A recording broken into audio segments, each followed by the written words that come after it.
Well, joining me now all the way from the United States to hear about the reaction across the pond is the showbiz journalist Sam Rubin. Sam, it's had a pretty poor press in Britain. Meghan, of course, is an American and very proud of her American heritage. What's been the reaction in the United States? I think more of a muted reaction than there's been in the UK. I think the big story is that this is not even, although it's generating headlines all around the world and certainly conversation around the world, this is not a show that has even cracked the Netflix top 10 here in the US. So while people are certainly talking about it, it's obviously the toast of media circles, it isn't necessarily generating this massive viewership here. So one question might be, for 3 hours that dropped yesterday and 6 hours total, is there enough interest, at least domestically here, to merit a 6-hour documentary? It's an extraordinary length of time, and the whole thing is extraordinarily self-serving. So I think that is, here we are in the capital of narcissism, Hollywood, California, and I think people who've seen it think even here it's too much.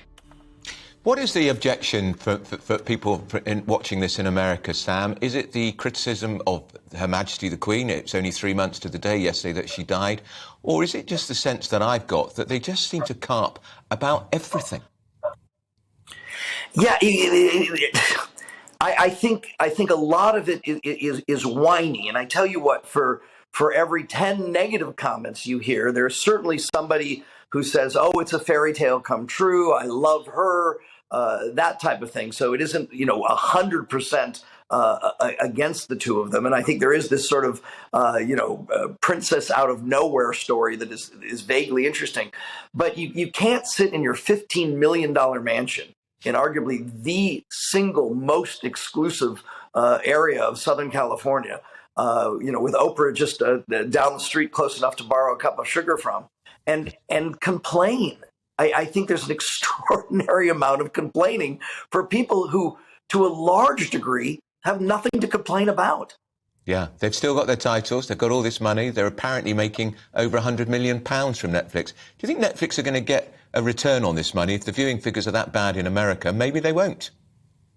Well, I tell you what, Netflix made this deal for two reasons, really. One, to generate headlines. Have they generated $100 million worth of headlines? I don't know. And I think in a weird way, this phrase, it's the alliteration, are they, on one level, they don't want to be royals, and on another level, quite clearly, they're monetizing the monarchy. They're absolutely, the phrase that we use here, it's a money grab. And I think after signing this deal, they had to deliver something. The documentarian assigned to produce this. And by the way, if you watch the title credits, they're very, very revealing, because it says, amongst other things, in association with Archwell Productions. So this is a documentary about them, produced by them. So consequently, as we talk about learning their truth, we're learning their truth from their perspective. And that's it. It's rather narrow, I think, to some degree. Is it worth it for Netflix?